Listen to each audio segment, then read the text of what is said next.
আসসালামু আলাইকুম সুপ্রিয় দর্শক, আমি আজ আবারও নতুন একটি ভিডিও নিয়ে হাজির হয়েছি। আমি আবারও সেই প্রাইভেট টিচারের আরেকটি কবিতা নিয়ে হাজির হয়েছি। তার কবিতাটির মূল উদ্দেশ্য হলো আজকের সমাজের ছাত্রছাত্রী যেরকম তার শিক্ষককে দেখলে অন্য পথে চলে যায়, তাকে সম্মান করে না, তাকে অন্য চোখে দেখে। তো চলুন আমরা সেই প্রাইভেট টিচারের নিজের কণ্ঠে কবিতাটি শুনে আসি। আসসালামু আলাইকুম।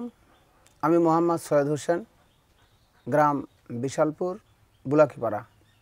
আমি আমার নিজের লেখা একটা কবিতা আপনাদের আবৃত্তি করে শোনাবো। আমার কবিতার নাম নয়তো সে মূল্যহীন।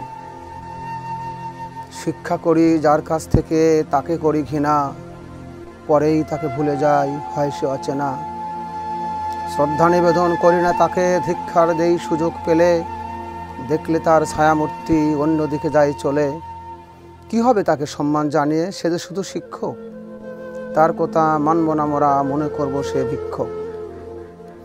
শিক্ষার সময় শিক্ষা নিয়েছি, আর কি আছে দরকার, তার কাছ থেকে শিক্ষা নিয়ে আমি যে হয়েছি সরকার। ভুল করো না হে ছাত্র সমাজ, শ্রবণ করো মোর কথা, শিক্ষক হলো জ্ঞানদাতা পিতা, শিক্ষক মণিমাতা।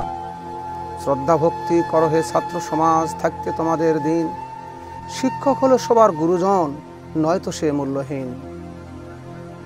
আপনারা কবিতাটি শুনলেন। যদি আপনাদের কাছে কবিতাটি ভালো লেগে থাকে অবশ্যই শেয়ার করবেন, আর যদি ইউটিউব থেকে দেখে থাকেন অবশ্যই সাবস্ক্রাইব করবেন, আর যদি ফেসবুক পেজ থেকে দেখে থাকেন অবশ্যই ফলো করবেন। ধন্যবাদ। আসসালামু আলাইকুম।